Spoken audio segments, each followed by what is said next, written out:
अब ये गुरु पूर्णिमा महोत्सव के निमित्त आप हम इकट्ठे हुए हैं व्यास भगवान की प्रसन्नता के लिए, अथवा व्यास भगवान का सबको ब्रह्म ज्ञान मिले, ऐसे ग्रंथों का लोगों तक प्रसाद पहुंचे। इसलिए इस पूनम को देवताओं ने वरदान से सुसज्ज कर दिया, मंडित कर दिया महत्वपूर्ण वरदानों से। जो शिष्य अपने गुरु के द्वार इस आषाढ़ी पूनम व्यास पूनम को जाएगा, दो वचन सुनेगा, जप तप करेगा, उनकी सीख सुनेगा, उस सिख को, उस शिष्य को वर्ष भर की पूनम व्रत करने का पुण्य प्राप्त होगा। ये व्यास पूर्णिमा है। इस दिन उपवास रखा जाता है। हो सके तो पूनम के दिन सुबह उठना, मन ही मन अपने गुरुदेव का मानसिक आवाहन करना। वीरदेव वाघेला की नाई हाथ से रोटी बनाकर न खिला सको तो कोई बात नहीं, शिवाजी की नाई समर्थ रामदास को अपने हाथों से निला न सको तो कोई बात नहीं, लेकिन मन से तो गुरु को और भगवान को आप निला देना, मन से खिला देना, मन से हार पहरा देना, तिलक कर देना और प्यार भरी निगाहों से कहना कि बाबा जी, गुरु जी, आप कैसे प्रसन्न होते हम नहीं जानते, लेकिन हम कैसे भी हैं तुम्हारे हैं, बस वो तुम्हें अपना मान ले, उनके दिल में तुम्हारी थोड़ी सी जगह आ जाए। सारी धरती का सम्राट होना इतनी ऊंची चीज नहीं जितना संत के हृदय में थोड़ा सा रत्ती भर स्थान मिल जाए।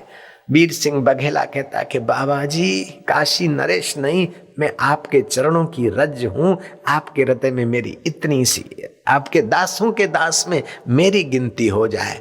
वीर सिंह बघेला को पता ही नहीं था कि आशाराम बापू होंगे और ये कथा करेंगे और करोड़ों लोग मेरी महिमा सुनेंगे, उसको पता नहीं था। लेकिन मैं क्या करूं, जिसको सब पता है वो उसकी सराहना करा देता है, तो मैं इनकार भी कैसे करूं। लेकिन ईश्वर की दुनिया में ये चीजों का कोई विशेष, फकीरों की निगाह में इन चीजों का कोई विशेष महत्व नहीं। फकीर तो वो चीज तुम्हें देना चाहते हैं, तुम्हारे दिल में वो रस भरना चाहते, तुम्हारे जिंदगी और मति गति में वो प्रकाश देना चाहते हैं कि देवता लोक, देवताओं का राजा इंद्र भी आपको देखे कि किसी ब्रह्मज्ञानी फकीर का चेला श्रोता है तो इंद्र खड़ा हो जाए, अपने आसन पर बिठाए और आपका पूजन करे। वो ब्रह्मज्ञानी संत दे सकते। ब्रह्मज्ञानी का दर्शन वड भागी पावे, ब्रह्मज्ञानी को बल बल जावे, ब्रह्मज्ञानी को खोजे महेश्वर, ब्रह्मज्ञानी आप परमेश्वर, ब्रह्मज्ञानी का कथ्या न जाए आधा अखर नानक, ब्रह्मज्ञानी सबका ठाकुर।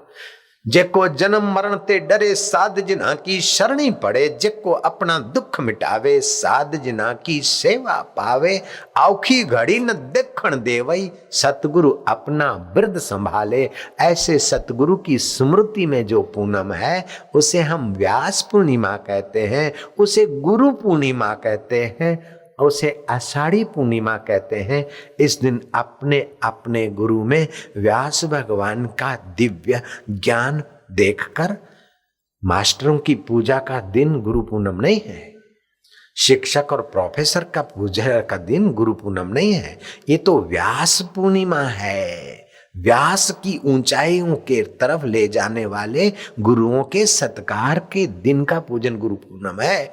पगारदार शिक्षकों का आदर सत्कार भले करो, लेकिन पूजन तो भगवान के प्यारों का ही होता है। जय राम जी की। थैंक्स तो सबको करो, धन्यवाद तो सबको दो। कई लोग बेचारे ना समझ है तो संत को यूं यूं कर देते हैं। मैं कहता हूं बेचारे घाटे में न रह जाए। वो जो 5 इंद्रियों में फैलने रहने वाले लोग ऐसा करते, देख देख के गुरु जी को भी ऐसा करते तो तुम फायदा क्या लिया। गुरु जी को तो 5 कर्म इंद्री, 5 ज्ञान इंद्री, 10 संयम रहे और 11वां मन भी हमारा ठीक चले। इस प्रकार का आशीर्वाद लेने के लिए प्रणाम करना चाहिए। गुरु जी को ऐसा क्या करते, लेकिन बेचारे हमको पता नहीं, संस्कृति विकृति हो गई है। मुंबई में रहते हैं, बापू जी हरिओम हरिओम, युद्ध के मैदान में आया, गुरु जी के आगे इतना चिल्लाता है, तू कोई भीमसेनी सुरमे वाला है क्या। एक बार भीम गाना गा रहे थे, कुंता माँ ने कहा कि भीम तुम गाते हो, सारे पड़ोस के लोग परेशान हो रहे। माँ कभी तो प्यार उठा और मैं गाऊं, परेशान हो रहे लोग। बोले बेटा जा गाओ। जंगल में जाके भीम ने अपना गाना आलापा चांदनी रात थी, देखा कोई है तो नहीं, देखा कि पेड़ के सहारे कोई आदमी छुपा है। बोले कौन हो भैया, क्यों छुपे हो? बोले आपका आवाज सुन के आया हूं। भीम ने कहा ठीक, कम से कम एक श्रोता तो मिल गया। पड़ोसियों ने तो मेरा विरोध किया लेकिन एक भगत तो मिल गया। भीम खुशी मनाते हुए कहता कि भैया गाना कैसा लगा? बोले महाराज मैं जाति का हूं गधा, और मेरा गधा खो गया है, आपका आवाज सुनकर उसे ढूंढने आया था कि शायद ये चिल्ला रहा है। भीम ने सिर पर हाथ दिया कि तेरे की मेरी गधों में गिनती हो रही है। तो यो भीम तो ऐसा नहीं चिल्लाते होंगे, लेकिन कभी कभी लोग उस प्रकार का हरिओम नाम कभी नहीं, मन ही मन हरिओम ना। बच्चे हो इसलिए खोल के बोल देते। आखिर कृष्ण को लगा कि ये मेरा गाना गाता और निराश हो रहा है। कृष्ण वहां प्रकट हो गए, कैसे भगवान है, प्रकट हो गए। भीम तुम्हारा भजन सुनकर मैं हमें बड़े प्रसन्नता हुई है। भीम ने कहा ये तो गधा समझ क्या, अरे वो कुछ भी समझे, हम तेरा भाव समझते हैं ना। वरदान मांग ले, मैं खुश हूं। बोले वरदान तो आप मेरे को अपनी माया दिखाओ। कृष्ण कहते माया तो दिख ही रही है, तू मेरे को जान अपने दिल में। बोले आपको तो फिर जान लूंगा, देखूंगा, आपकी माया दिखाओ। कथा लंबी है, मैं बिल्कुल सूत्रात्मक कहता हूं। कृष्ण ने कहा अच्छा ऐसा ही होगा। भीम घर गए और जरा सा ऊपर की खिड़की से झांका तो युधिष्ठिर द्रौपदी के पैर चंपी कर रहे हैं। भीम को लगा तेरी ये हमारा वारा आएगा और द्रौपदी कहेगी मेरे पैर चंपी करो, तो मैं उसके पैर उठा के जैसे धोबी कपड़ा साफ करता है ऐसा मैं तो उसको पटक दूंगा, नारी हत्या का पाप लगेगा। ये क्या मैंने देखा। अब किसी को कह भी नहीं सकते। चिंता चिंता में भीम बेचारे दुबले पतले होते गए। कुंता कई इलाज किए, खिलाए पिलाए, लेकिन एक दिन कुंता ने कृष्ण को कहा कि भीम जब से वो भजन गाकर लौटा है तब से दुबला होता जाता है। कृष्ण ने किनारे जाकर पूछा कि भीम भैया क्या बात है? बोले ऐसा ऐसा हो गया, युधिष्ठिर महाराज द्रौपदी की चरण चंपी, ये फिर धर्म कहाँ रहा? और द्रौपदी इतनी सिर चढ़ गई, अगर मेरी सेवा में रही, हम पांचों भाइयों के लिए अगले जन्म की द्रौपदी एक तपस्विनी थी और हम 5 देवता उसे विवाह करना चाहते थे, और इस रूप में हमारा प्रारब्ध विधि ने बनाया, तो अब हम वो प्रारब्ध भोगने के लिए उसके साथ रहे भी, और वो हमें कहे पैर चंपी करो तो हम उसके पैर पकड़ के मैं तो उसको पटक दूंगा। इस चिंता में मैं दुखी हूं। कृष्ण कहते अच्छा सुनो, ये सारा खेल देखना है तो जाओ, जहां तुमने गाना गाया था उसके थोड़ा आगे चलोगे तो वट वृक्ष मिलेगा, उस वट वृक्ष पर तुम चढ़ जाना, फिर सारा रहस्य खुलेगा। भीम पहुंच गए, देखता है कि थोड़ी देर में म्युनिसिपालिटी वाले दारू सफाई कर रहे हैं।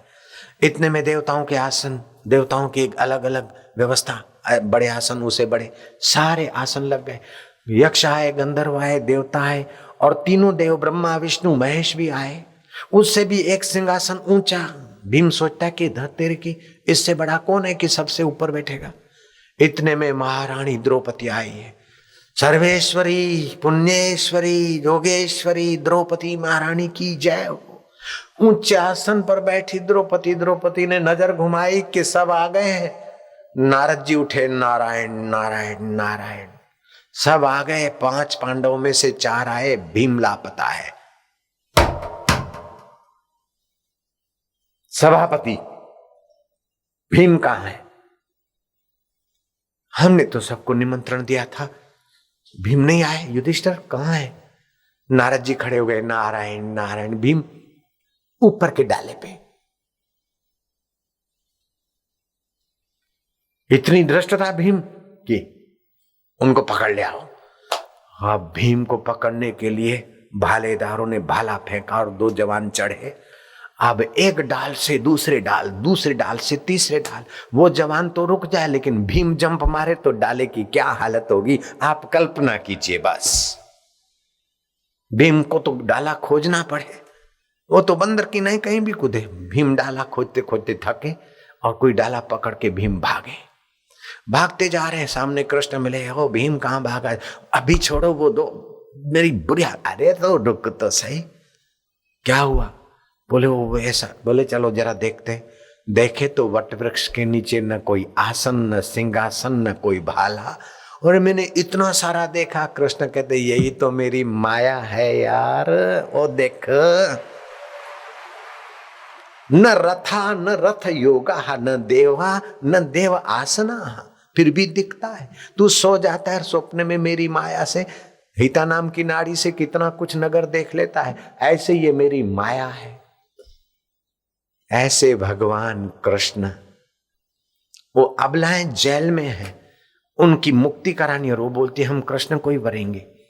अब क्या करें, 16,108, एक एक शादी, 10-10 शादी करे तो भी कितने वर्ष चाहिए। गर्गाचार्य बोलते अब कैसे करेंगे। कृष्ण बोलते कोई बात नहीं, एक ही दिन में निपटारा कर लो। बोले कैसे, तुम एक और फेरे सब कैसे फिरेंगे। कृष्ण ने कहा जितनी है उतने हम बन जाते। तो गर्गाचार्य तो मैं एक हूं महाराज, तुमको भी उतने संख्या में बना देते। 16,800 गर्गाचार्य बन गए, 16,800 कृष्ण बन गए, 16,800 शादी। मंगलम भगवानम मंगलम गरुड़ध्वज मंगलम पुंडरीकाक्षाय सर्व मंगलाय तनोहरि। नारी तु लक्ष्मी स्वरूपा नर तु साक्षात नारायण रूपा। ओम यज्ञेन यज्ञमयजन्त देवाः स्थानि धर्माणि प्रथमान्यासान्नु तेन नाकं महिमानं सचंत्र यत्र पूर्वे स्वाध्याः द्योर शांति अंतरिक्ष शांति आप शांति औषधय शांति वनस्पति शांति। आप सोचोगे कि हम शादी करते बापूजी की हाजिरी में। बापूजी शादी करना भी जानते हो, अरे हम ईश्वर से हाथ मिलवाना भी जानते, तो ये तो छोटी बात है भांजे। अब ऐसे कृष्ण के लिए वर्ल्ड रिलीजियस पार्लियामेंट में मेरा प्रवचन हुआ और मीडिया वालों ने देखा कि प्रभावशाली बाबा है वो। मीडिया वाले मूवियां ले लेके, और कोई पत्रकार मेरे से प्रश्न करने लगे कि मिस्टर बापूजी, लेडीज सत्संग सुनता फिर फाइट क्यों करता है। क्योंकि मीडिया वालों को ट्रेनिंग होती है जरा चरपरा सवाल पूछने का। जयराम जी की ये चरपरा सवाल है। मैं लीलाशाह का चेला हूं। मैंने कहा देखो, सही उत्तर तो यह था कि जो महीने में 10 लड़ाइयां करती है सत्संग के बाद, 8, 7, 6, 5, 4, 2 महीने में फिर एक, फिर धीरे धीरे कम हो जाती। लेकिन उन्होंने सवाल ही टेढ़ा पूछा, जैसे नेताओं से पूछते ऐसा ही पूछा मेरे से। नेताओं से भी ऐसे ही सवाल पूछते हैं टेढ़े मेढ़े, कोनी मार के। क्यों सरदार, होंदा है कि नहीं। आहो, तो मेरे को बोलते मिस्टर बापूजी लेडीज सत्संग सुनता और फाइट करता है, ससुर बहू ये वो। मैं कहा देखो, जिस देश की लेडी सत्संग नहीं सुनता उस देश की लेडी स्मोक करता है, और सासू बहू साथ में नहीं रह सकता, पति के साथ भी नहीं रह सकता। लेकिन हमारा देश का लेडी सत्संग सुनता है, सासू बहू देरानी जेठानी पति पत्नी साथ में रह सकता है और भगवान को पा सकता है। ये हमारा देश की विशेषता है। बाबूजी Jesus Christ is the great God. मैं क्या, अपना अपना गॉड सबका ग्रेट है, ठीक है। नो बाबूजी, Jesus Christ is 1 number great God. Lord Krishna nothing, cow चरा रहे, गाय तुम्हारा गाय चरा रहे, वो गॉड हो सकता है। Ram great God, no. Hi Sita just 1 lover, one person. मैं क्या, तुम सोते हुए शेर की आंख में उंगली मत भोंको, नहीं तो मुझे सुनाना पड़ेगा। 17 साल भारत में रहे, पोर्टियस पायलट की हाजिरी में खिले खा खाकर शहीद हो गए। उस जीसस के लिए हम हल्का शब्द नहीं यूज करते। धन्यवाद, अच्छे संत थे, प्रचारक थे, ठीक है, शहीद थे, गांधी जी बोलते। लेकिन कृष्ण आते ही जेल की हथकड़ियां खुल गई। यमुना जी श्री कृष्ण के चरण छूने के लिए उभरती है। वसुदेव जी घबराए तो श्री कृष्ण ने चरण छुआया, यमुना जी का पूर शांत हुआ। पूतना ने जहर पिलाया, पीकर भी पूतना को सदगति दिया। और कंस जैसे योद्धा और राज्य सत्ता वाले से निहत्थे कृष्ण 17 साल तक भिड़ते रहे और उनको स्वधाम पहुंचाया। वो कृष्ण बड़ा कि खीला खाकर पोर्टियस पायलट राजपाल की हाजिरी में बेचारे शहीद हो गए। वो तुम्हारा गॉड बड़ा, यू जज, तुम निर्णय करो। हाय सीता ये मर्यादा दिखा रहे थे। रावण का सैन्य और रावण की इतनी कूटनीतियों के बावजूद भी आखिर श्री रामचंद्र जी को हाथ जोड़ते जोड़ते रावण कहता कि श्री राम के चरणों में मेरा प्रणाम हो। वो भगवान राम बड़े कि तुम्हारे गॉड बड़े, अब तुम ही निर्णय करो। जयराम जी की, मैं जिस देश का अन्न खाता हूं उस देश की संस्कृति के लिए कोई मुझे सुना दे और मैं हाँ हाँ करके अपना अखबारों में फोटो छपवा के आ जाऊं तो मैं देश गद्दारी का पाप करता हूं। लेकिन देश की गरिमा, देश की इज्जत और संस्कृति की महानता का प्रचार प्रसार और सच्चाई जितनी भी मेरे में बल है, दुनिया को दिखाना मेरा कर्तव्य है। और उस कर्तव्य के आगे मुझे जो भी मूल्य चुकाना पड़े मैं चुकाने के लिए सदैव तैयार रहता हूं। आप अपना कर्तव्य पालिए और ईश्वर अपना कर्तव्य पालते रहते हैं। डरना नहीं, घबराना नहीं। डर के घबरा के ये कायर होके मरने की अपेक्षा आए गूंजते हुए शेर की नाई अमर हो जाना, और गूंजते हुए शेर की नाई अमर होने की अपेक्षा गूंजते हुए शेर की नाई बने रहना। हरि ओम, हरि ओम, हरि ओम, हरि ओम, ओम ओम, ओम, हरि ओम, हरि ओम, हरि ओम, हरि ओम, हरि ओम। लेकिन एक छोटी सी दुख की बात सुना देता हूं। एक लड़का MBBS नहीं MLA कर रहा था, तो मैं गलती हो गई, सॉरी, LLB कर रहा था काशी में। किसान का बेटा था। सुबह अपने दोस्तों के साथ चाय और बिस्किट टोस्ट खा रहा था। उसका बूढ़ा बाप सीधा सामान सिर पर ढोकर उसे पहुंचाने आया। बूढ़े बाप के फटे कपड़े और सीधे सामान की गठरियां देखकर दोस्तों ने पूछा,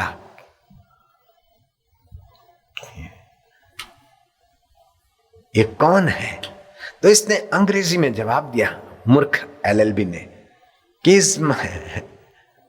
होम सर्वेंट, हमारे घर के नौकर हैं, क्योंकि ये हमारे पिता है कहेंगे तो हमारी इज्जत चली जाएगी।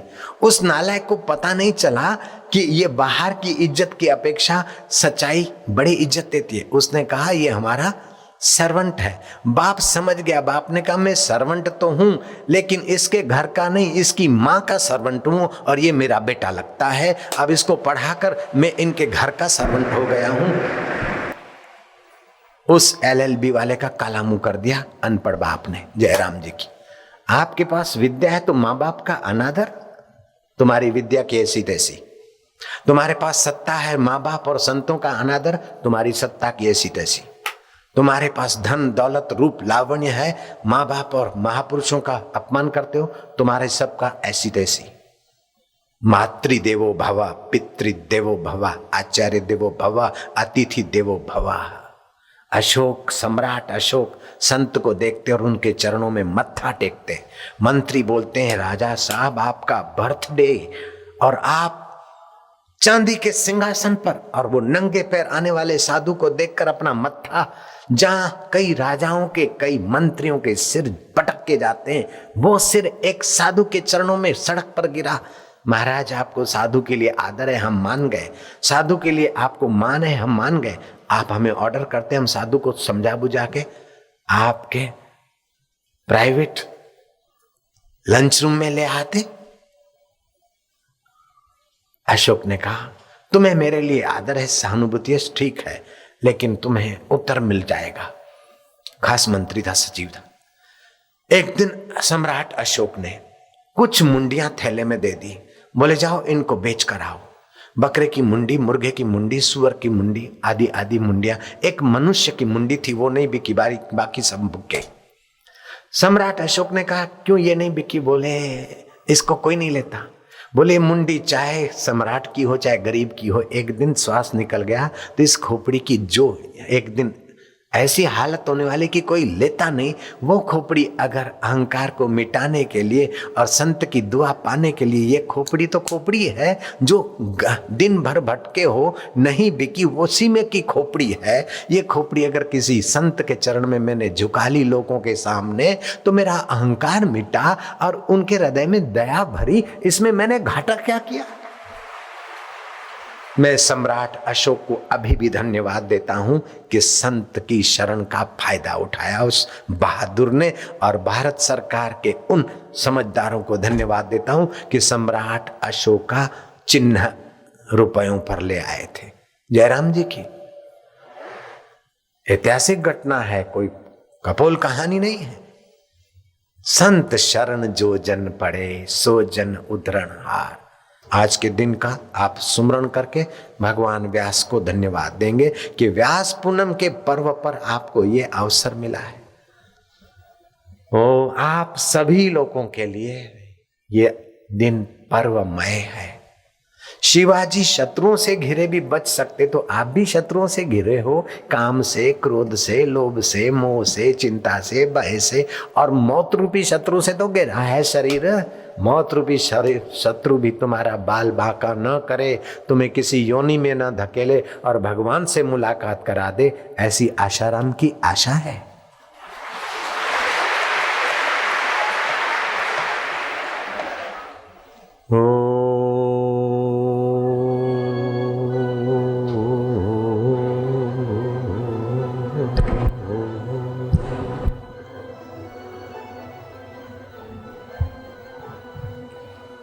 आदिल शाही जो मुख्य सिपाहियों का अगवा था, वो हाथ मलते रह गया।